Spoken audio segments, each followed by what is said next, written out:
ካሜራ አለመኖሩ ጠቀመኝ። ሰውየው ማታ $2000 ክላስ ያስቀምጦ ወጣ። ሁሌ እቺ እህታችን ምንድን ነው የምትለው? ሰውየው ወይም ደግሞ አሰሪዋ ወይም የመዳሟ ባል ማታ $2000 ክላስ ያስቀምጦ ወጣ። ያስቸግረኛል፣ አገባሻለሁ ይለኛል፣ ወላሂ ይለኛል። እኔ ባለትዳር ነኝ እና ብሩንም አልፈልግም ሲለው አንቺን የመሰለች ቆንጆ ባለትዳር ከሆንሽ ባልሽ እንዴት ለቆ አረብ ሀገር ሸኝሽ ነው የሚለኝ። ምን ማድረግ እንዳለብኝ አላወቅኩም ትላለች። እናንተስ ምን ትላላችሁ በዚህ ጉዳይ? ሀሳባችሁን በኮሜንት አስቀምጡ። በነገራችን ላይ ቪዲዮን ላይክ፣ ኮሜንት፣ ሼር፣ ሰብስክራይብ በማድረግ እስከ ፍጻሜ ድረስ አብራችሁ ይህንን ጉድ እንዲሰሙ። ሰውየው ማታ ክፍሌ $2000 አስቀምጦልኝ ሄደ። ሁሌ ነው የሚያስቸግረኝ። ማታ $2000 አስቀምጦልኝ ሄደ። ሀራም ነው። እኔ ባለትዳር ነኝ ስለው ባል ቢኖርሽ አንቺን የመሰለ ቆንጆ አይልክሽም ነበረ ይለኛል እና ምሎ ነው የነገረኝ ሊያገባኝ እንደሚፈልግ እና ትላንትና $2000 አስቀምጦልኝ ክፍሌ ወጣ።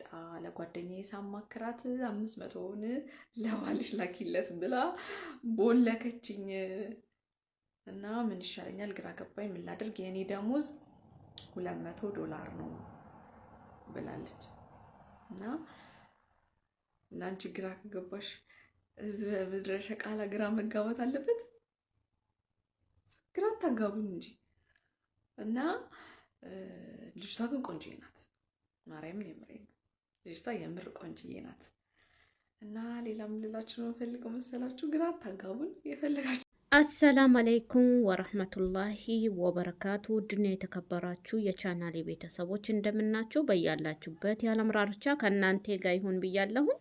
ይህንን ቪዲዮ ላይክ፣ ሼር፣ ሰብስክራይብ እያደረጋችሁ እስከ መጨረሻ ድረስ ተከታተሉኝ። በእርግጥ ዩቱብ ቻናሌ ተመቷል። ላይክ በተለይ ላይክ አድርጉልኝ ስወዳችሁ። ይህንን ጉድ እንዴት አያችሁት? በጣም የሚያሳዝን ነው።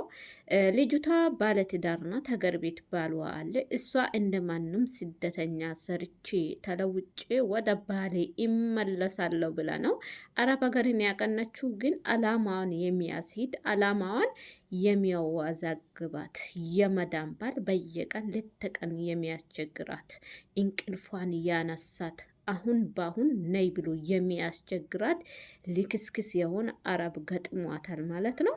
እናንተስ ብትሆኑ በሷ ቦታ ምን ታደርጋላችሁ? እኔ ቢሆን የሚለው ካልኩኝ ግን እኔ ቢሆን እንደምንም ብዬ የሆነ መፍትሄ ያገኛለሁ። እዛ ቤት ለመቀጠል ወይም ለመስራት ፍላጎት አይኖረኝም። ምክንያቱም አላማ አለኝ፣ ባላለኝ፣ የመወዳቸው ቤተሰቦች ስላሉ ለነሱ ሲል ወይ ስራውን ለቅቄ ይወጣለሁ ወይም ሀገሬን ገብቼ ወደ ሌላ ሀገር ይቀጥላለሁ ማለት ነው። ብቻ ብዙ ምርጫዎች አሉ። ያንንም ቤት ትቶ ጠፍቶ መስራት ይቻላል። ይሄ በጣም ከባድ ነገር ስለሆነ ጫውታ አይደለም፣ ህይወት ነው ማለት ነው። በሚያሳዝን ሁኔታ ላግባሽ ነው የሚላት፣ ብር ይሰጣታል። በብሩ በሀብቱ ሊያማልላት ነው የሚሞክረው ሰውዬው። እጅግ ያሳዝናል። የእውነት እጅግ ያሳዝናል።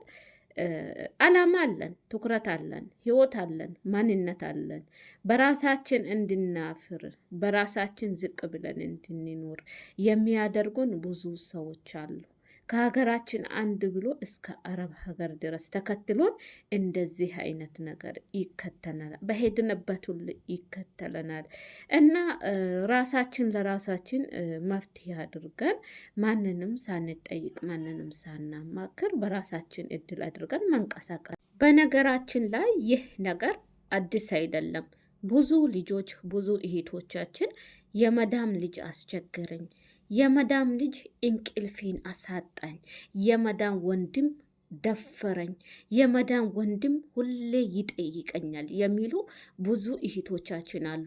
የመዳም ባል አስረገዘኝ የሚሉም እንደዛው ብዙ እህቶቻችን አሉ። ባለፈው ነው ሳውዲ አረቢያ አባትና ልጅ ናቸው እየደፈሩኝ፣ ግን ይህ ልጅ የአባት ይሁን ወይም የልጅ ይሁን የሚያውቀው ነገር የለም ብላ አንድ አሳዛኝ እህታችን ልጇን ይዛ ብቅ ብላ ነበር። እኔ ግን በሷ ላይ ቪዲዮ አልሰራውም። አላህ ይርዳሽ፣ አላህ ከጎንሽ ይሁን። አንቺ ያሰብሽው እያለሽ ያላሰብሽው ገጥሞሻል። ፈጣሪ ከአንቺ ጎን ይሁን ብዬ ዱአ አድርግላት ዝም ብዬ እንዳላየ ነገር ሆኜ አሳለፍኩት። ቪዲዮን አልሰራሁላትም ማለት ነው። ያልሰራሁላትም ምክንያት በጣም ስላሳዘነችኝ ነው። አባትና ልጅ ይሰክራሉ። ቤተሰቡ በሙሉ ይሰክራል። ሰካራም ነው። ማታውን የሚያደርጉትን አያውቁም። ማታውን ሌላ ናቸው፣ ቀን ደግሞ ሌላ ናቸው። ሁለት አይነት ባህሪ ያላቸው ሰዎች ናቸው። በዛ ምክንያት እኔ ምንም ነገር በቃ መለያት አላቃተኝ። ሲበዛብኝ ትቼ ወጣሁኝ። ከዛ ቤት እንደወጣሁኝ እርጉዝ መሆኔን አወቅኩኝ። ምርጫም ስላልነበረኝ ጊዜውም ስለረፈደ ልጁን ወልጄዋለሁ። እባካችሁ አሁን ችግር ላይ ከልጄ ጋር ሜዳ ላይ ወጥቼ ወድቅ ያለሁኝ አንሱኝ ብላ ባለፈው ያለች እህታችን አለች። ምክንያቱም እንደዚህ አይነት ድንገተኛ ነገር ከተፈጠረባችሁ፣ አንደኛ ከተደፈረባችሁ በኋላ ሁለቱ አይነት ጥርጣሬ ልባችሁ ላይ ካለ ትታችሁ ለመውጣት ባትቾክሉ ጥሩ ነው። ምክንያቱም ህግ ከእናንተ ጋር ይሆናል። እናንተ ወዳችሁ ሳይሆን ተገዳችሁ ያደረጋችሁ ነገር ስለሆነ የትኛውም ሰው ቢሆን ህግ ከእናንተ። ኤምባሲ ቢደውሉ ለፖሊሶች ቢጠቁሙ ኖሮ አንቺም ሜዳ ላይ ወተሽ አትወድቂም። ሁለተኛ ምንም ያላጠፋው ምንም ያላወቀው ጨቅላ ህፃንሽም ቅጣት አይቀጣም። ሁለት ነፍስ ሆንሽ መውጣት አልነበረብሽም።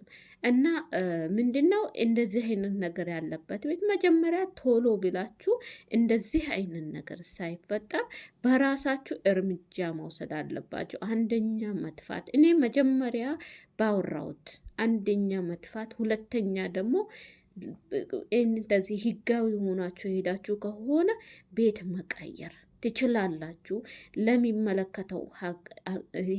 ለሚመለከተው ህግ ማመልከት ትችላላችሁ ማለት ነው። እናንተ ያሰባችሁት ሆኖ ያላሰባችሁት ሲገጥማችሁ ለሚያውቀውም ሰው ደግሞ ቶሎ ብላችሁ ማማከር አለባችሁ። ይሄ ህይወታችሁ ነው፣ ማንነታችሁ ነው፣ ክብራችሁ ነው። እናመሰግናለሁ። በጣም ራሳችሁን ጠብቁ። በተለይ አዲስ ሆናችሁ ከኢትዮጵያ ጠለብ የምትመጡ ልጆች ራሳችሁን ጠብቁ። በገንዘብ አትልታለሉ። አሁን ይሄ ልቅስክስ ገንዘቡን ሰጥቶ በሀብቱ ሊያታልላት ነው የሚሞክረው። እንዲሁ ድብን አድርጎና አንቺ ባለትዳር ልጅቷ ባለትዳር ነኝ እኔ አንቴን ማግባት አልፈልጉም፣ ስራ አለኝ፣ አላማ አለኝ፣ አላማዬን ለማሳካት ነው የመጣው ስትለው ነው አንቺ ባለትዳር አይደለሽም፣ አንቺን የመሰለች ቆንጆ እንዴት አረብ ሀገር ይልካል ብሎ ነው እየተከራከራት ያለው። አንቺ እህቴ መልእክት ስላለኝ ነው ከቤቱ ወይ ውጭ ህግ አለበት ቦታ ለህግ ማመልከት ትችያለሽ፣ ወይም ደግሞ የሆነ መፍትሄ አድርገሽ የሚበጅሽን ቦታ ጎራ ብለሽ መኖር አለብሽ። ከእንደዚህ አይነት ቤት መውጣት እንጂ መስራት የለባችሁም። ሁለት ስራ ነው የሆነባችሁ። በጣም ከባድ ነው።